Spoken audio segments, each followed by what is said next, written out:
Very good.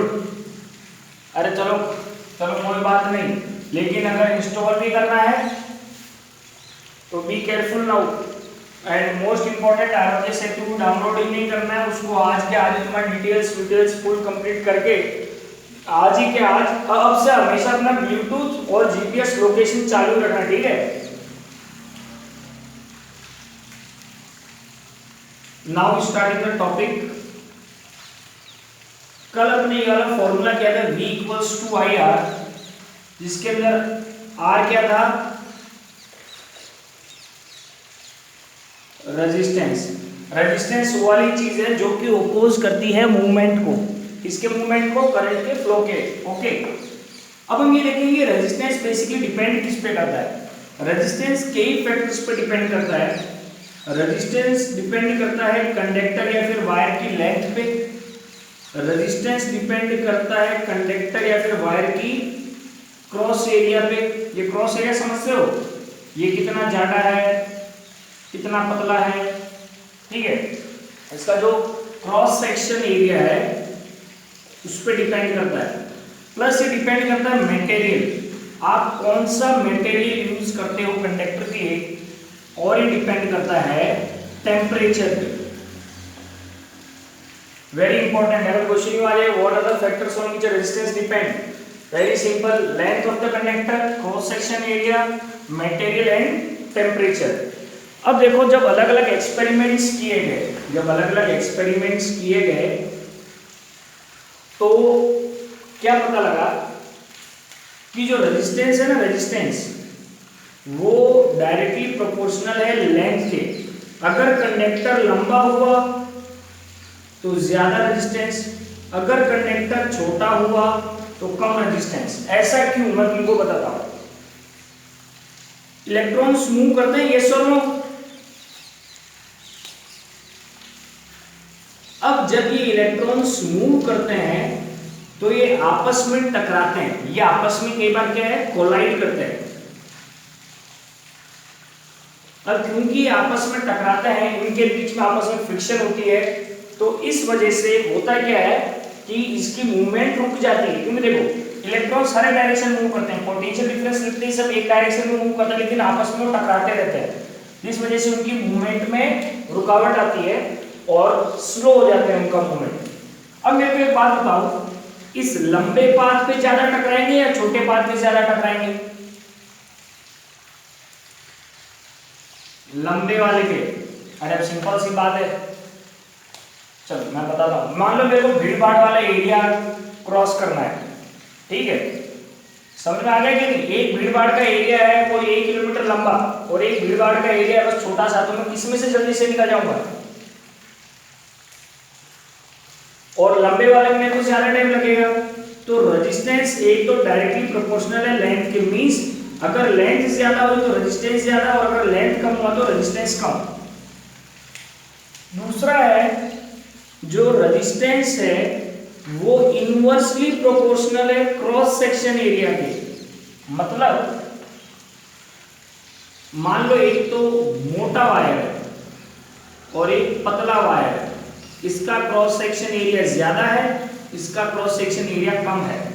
तो जिसका ज्यादा क्रॉस सेक्शन एरिया होगा ना उसमें करंट आसानी से फ्लो करेगा, उसमें रेजिस्टेंस कम होगा, इनवर्सली प्रोपोर्शनल। मतलब अगर क्रॉस सेक्शन एरिया ज्यादा है तो रेजिस्टेंस कम होगा, और अगर क्रॉस सेक्शन एरिया कम है तो रेजिस्टेंस ज्यादा होगा। इसका भी एक कारण है।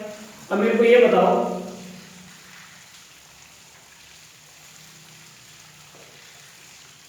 इन दोनों में से इलेक्ट्रॉन को निकलना है, वेरी इजीली किसमें से निकल पाएंगे?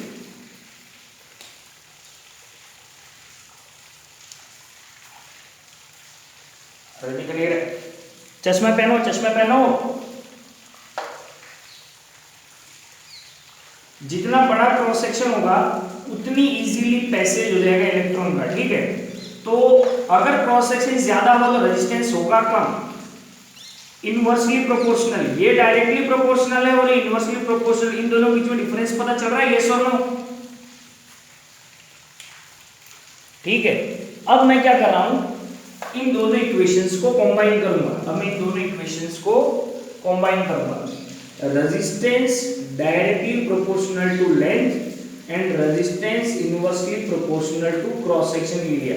अब ये वाली इक्वेशन और ये वाली इक्वेशन को मैं मिक्सअप करके बनाता हूं। Resistance directly proportional to length and inversely proportional to area. ये वाला समझ में आया? यस और नो? अब देखो मैं फिर से बता रहा हूं, फिजिक्स का तो ये रूल ही समझ लो। कभी भी अगर ये प्रोपोर्शनलिटी का साइन हटाते हो और इसकी जगह अगर इक्वल लगाते हो, इक्वल का साइन, तो 110% क्या आएगा? बीच में एक कांस्टेंट आ जाएगा। क्या आ जाएगा? कांस्टेंट। अब मैं इस इनवर्सली प्रोपोर्शनल के फॉर्मूले को हटाता हूं और यहां पे इक्वल्स टू का साइन लगा दिया। इक्वल्स टू का साइन लगाने के बाद यहां पर एक कांस्टेंट आ जाएगा रो। इसको कहते हैं रेजिस्टिविटी। Very important. इसको प्रोनाउंस करते हैं RHO रो और इसको कहते हैं रेजिस्टिविटी। क्या कहते हैं?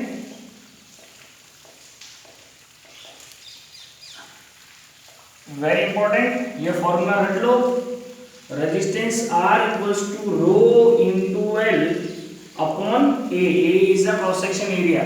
Resistance equals to resistivity into length upon cross section area. इसको रो बोलते हैं, रेजिस्टिविटी। प्लस एक और वर्ड इसके लिए यूज होता है specific resistance. Hello hello hello hello hello बोलो बोलो।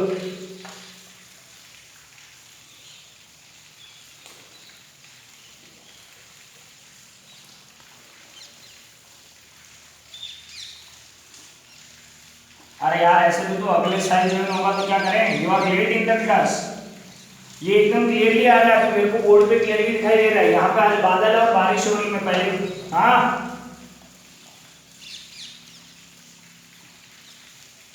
अरे कैमरा में ही देख के बता रहा हूं मैं।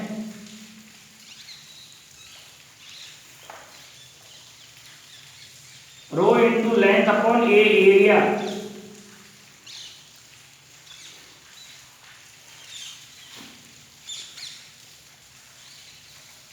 R resistance equals to rho into length upon area।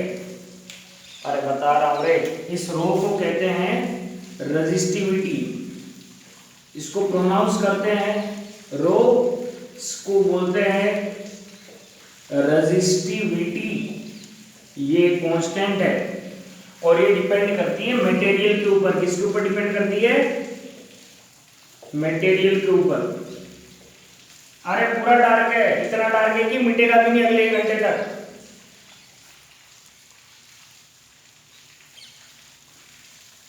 अरे यार रो, ठीक है। अब एक बात याद रखना, रेजिस्टेंस 3 चीजों पे डिपेंड करता है। एक तो रेजिस्टिविटी मींस मटेरियल कैसा है। अलग अलग मटेरियल की अलग अलग रेजिस्टिविटी होती है। प्लस रेजिस्टेंस डिपेंड करता है लेंथ पे। रेजिस्टेंस डायरेक्टली प्रोपोर्शनल है लेंथ के, मींस लेंथ बढ़ेगी रेजिस्टेंस बढ़ेगा, लेंथ घटेगी रेजिस्टेंस घट जाएगा। और रेजिस्टेंस इनवर्सली प्रोपोर्शनल है एरिया के, मींस क्रॉस सेक्शन एरिया ज्यादा हुआ तो रेजिस्टेंस कम, और अगर क्रॉस सेक्शन एरिया कम हुआ तो रेजिस्टेंस ज्यादा। समझ में आया कि नहीं? यस और नो?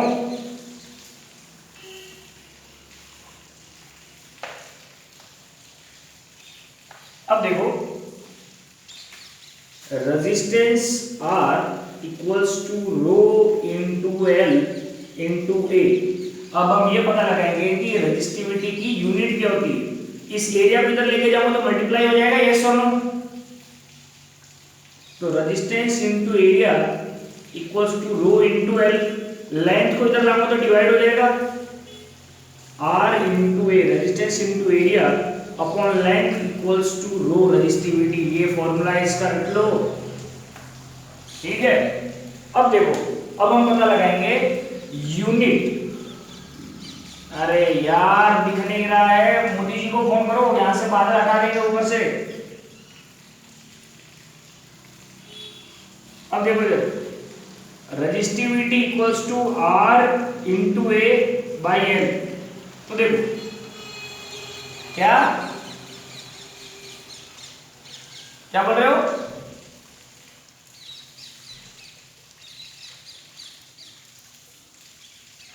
हाँ बोल बोल, क्या बोल रहा है प्रशांत? लीलिंग लीलिंग।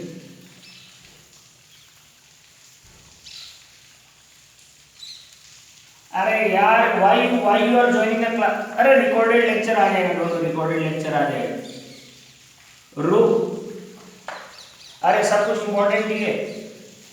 रो resistivity equals to R into A upon L, ठीक है। अरे यार क्या है, नहीं दिख रहा है तो आई हैव नो ऑप्शन, ये मेरे हाथ में नहीं है। अब मेरे को अगर, सो देन रिकॉर्डेड लेक्चर देख लेना। सो यूनिट ऑफ,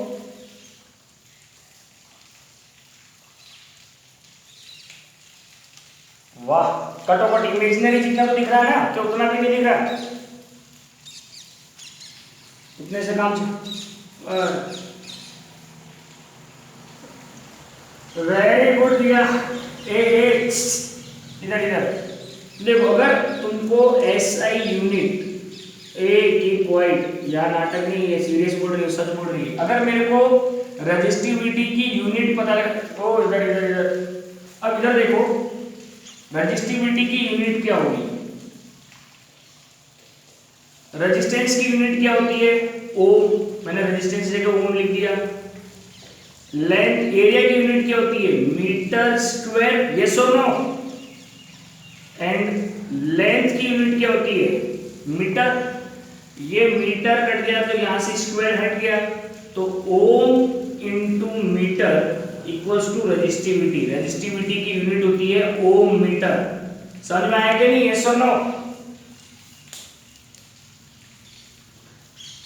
अब देखो, ये रेजिस्टिविटी डिपेंड करती है अलग अलग मटेरियल पर।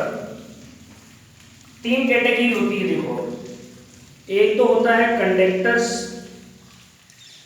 दूसरा होता है इंसुलेटर, या फिर you can use a word. अब देखो, जो कंडक्टर है, क्या मना किया गवर्नमेंट ने? अरे गवर्नमेंट ने मना क्या कर दिया तेरे को?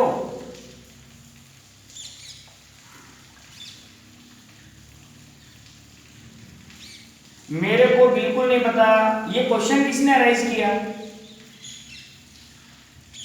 कृषांत पंचाल। इसका जवाब मेरे पास नहीं है। तेरा काम है पढ़ना, मेरा काम है पढ़ाना। फीस का काम पेरेंट्स का है, पेरेंट्स का।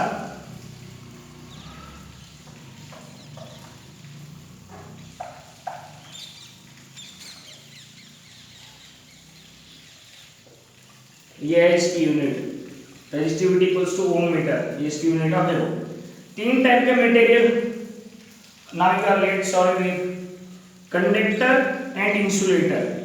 कंडक्टिविटी, जो कंडक्टर्स होते हैं उनकी होती है लो रेजिस्टिविटी।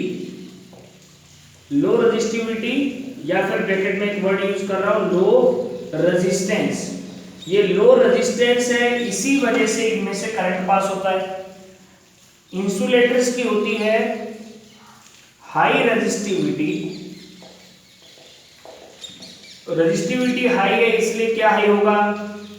हाई होगा रेजिस्टेंस। हाई रेजिस्टेंस है, इसलिए इनमें से करंट पास नहीं होता।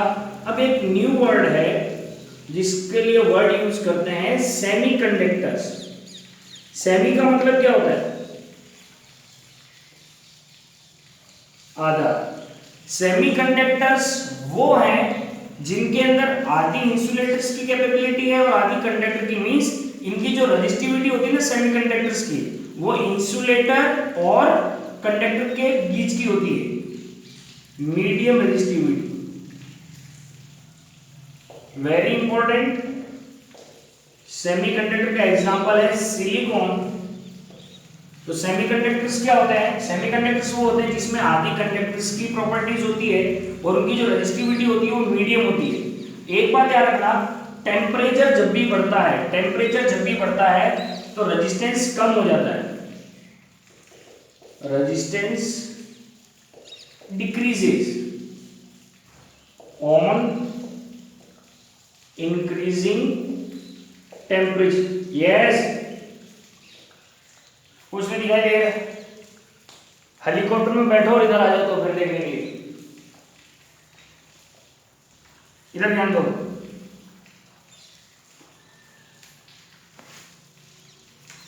अब देखो इधर ध्यान दो, अगर ये मान लो एक कंडक्टर है, ठीक है, इसमें इलेक्ट्रॉन है, जैसे जैसे टेम्परेचर बढ़ता है हीट के साथ, तुमको पता है कि जब भी कोई टेम्परेचर, हम चीज को टेम्परेचर देते हैं तो वो चीज वाइब्रेट होना चालू होती है और उसकी मूवमेंट्स और ज्यादा इजी हो जाती है। तो क्योंकि मूवमेंट इजी हो जाती है तो इलेक्ट्रॉन्स का फ्लो इजी हो जाएगा, इसलिए रेजिस्टेंस टेम्परेचर के साथ बढ़ेगा, रेजिस्टेंस टेम्परेचर के साथ बढ़ेगा। लेकिन एक स्पेशल एक्सेप्शन है, वो है सेमीकंडक्टर्स। वो करते रहेंगे, डोंट वरी, तुम्हारे फ्रेंड्स है, यू हैव टू तुमको सेमीकंडक्टर्स जो है, सेमीकंडक्टर्स के अंदर टेम्परेचर के साथ रेजिस्टेंस डिक्रीज होता है। ये एक बहुत इंपॉर्टेंट चीज है जो तुमको याद रखनी पड़ेगी। बेसिकली अगर मैं किसी कंडक्टर को गर्म करता हूं तो उसके इलेक्ट्रॉन्स की मोबिलिटी आसान हो जाती है, जिससे इजीली वो मूव होते हैं, इसलिए टेम्परेचर बढ़ने के साथ रेजिस्टेंस घट जाता है। लेकिन इसके अंदर उल्टा है, इसके अंदर टेम्परेचर के साथ रेजिस्टेंस बढ़ जाएगा सेमीकंडक्टर के अंदर। ये चीज तुम्हें याद रखनी पड़ेगी, इसकी यही प्रॉपर्टी है जिस वजह से ये बहुत ही ज्यादा इंपॉर्टेंट चीज है। अब देखो, एलॉय वर्ड नाम सुना है? एलॉय,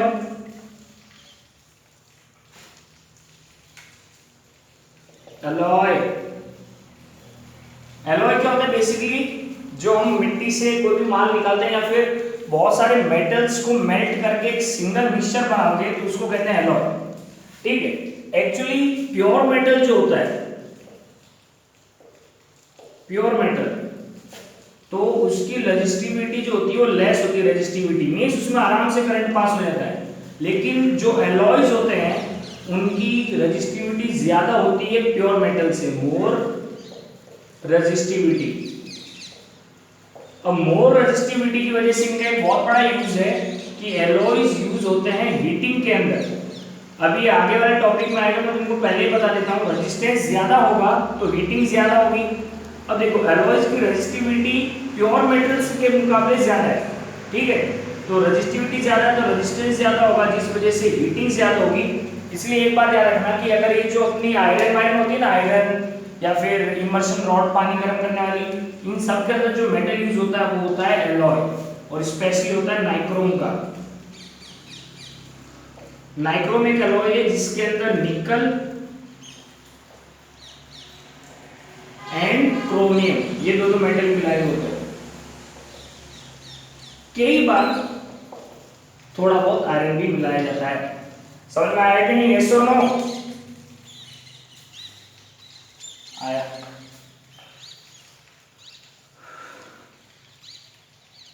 अरे alloy is a mixture of metals.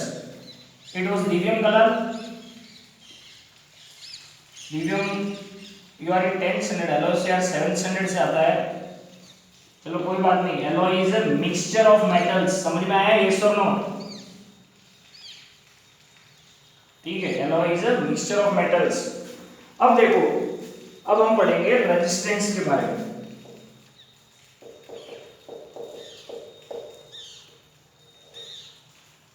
Resistance का सिंबल है ये।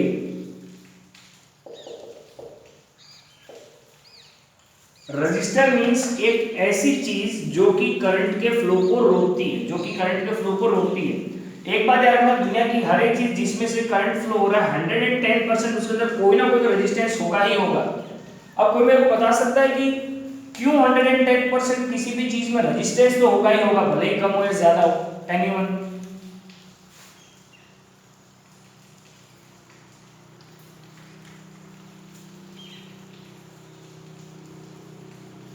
चलो और कुछ? Any other try? इलेक्ट्रॉन की फ्लो की वजह से होगा ना करंट। किसी भी कंडक्टर में लाखों करोड़ों की संख्या में इलेक्ट्रॉन होते हैं, जब वो फ्लो करते हैं तो 110% किसी न किसी इलेक्ट्रॉन से टकराएंगे ही टकराएंगे, और जिस वजह से रेजिस्टेंस पैदा होगा ही होगा। मतलब अगर किसी भी चीज में से करंट फ्लो हुआ है तो 110% उसका ऑपोजिशन तो आएगा ही आएगा।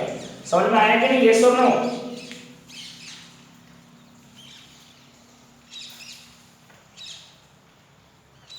अब देखो, जिसका रेजिस्टेंस कम है उसमें से करंट आसानी से फ्लो हो जाता है, जिसका रेजिस्टेंस ज्यादा है उसमें बड़ी मुश्किल से फ्लो होता है। अब हम टॉपिक करेंगे कॉम्बिनेशन ऑफ रेजिस्टेंस।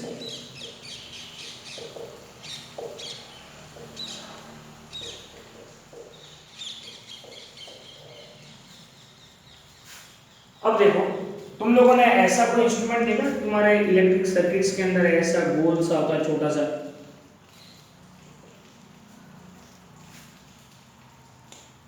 ऐसा कोई तुम्हारे जो टीवी की सर्किट के अंदर या मोबाइल सर्किट में ऐसा कोई इंस्ट्रूमेंट देखा है? उसमें अलग अलग कलर की लाइंस होती है, ब्लू, ग्रीन, उसको कहते हैं रजिस्टर। अब एक्चुअली क्या है, जैसे कि अपने फॉर्मूला ऑलरेडी पढ़ चुके हैं, V equals to I R. V equals to I R means मैं रेजिस्टेंस को अगर कम ज्यादा करूं तो मैं इन दोनों चीज को इफेक्ट कर सकता हूं, या फिर अगर इन दोनों को चेंज करूं तो रेजिस्टेंस चेंज हो सकता है। अब देखो बात ध्यान दो, रेजिस्टेंस दो टाइप से कनेक्ट किए जाते हैं, कॉम्बिनेशन ऑफ रेजिस्टेंस। कैसे दो टाइप से? एक टाइप है सीरीज, वेरी इंपॉर्टेंट, और दूसरा टाइप है पैरेलल।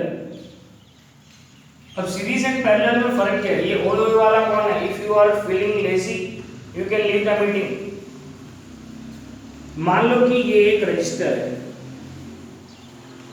इसके एंड पे मैंने दूसरा रजिस्टर लगा दिया, इसके एंड पे मैंने दूसरा रजिस्टर लगा दिया। ये वाला जो कॉम्बिनेशन है ना, end to end, end to end, इसको कहते हैं सीरीज। और मान लो कि एक वायर है, मैंने एक रजिस्टर लगाया, इसी जगह से मैंने दूसरा वायर लगाया, इसी ही जगह से मैंने बाद में दूसरा वायर से ये सेट कर दिया। अगर रजिस्टर्स का ये कॉम्बाइनिंग पॉइंट सेम है तो उसको कहते हैं पैरेलल कनेक्शन। ये दोनों का डिफरेंस पता चल रहा है? यस और नो? सीरीज कॉम्बिनेशन में अगर मैं रेजिस्टेंस ऐड करता हूं तो क्या होगा, और अगर मैं पैरेलल में कनेक्ट करता हूं तो क्या होगा, वो अब हम देखेंगे। वेरी इंपॉर्टेंट, ये बहुत इंपॉर्टेंट डेरिवेशन है।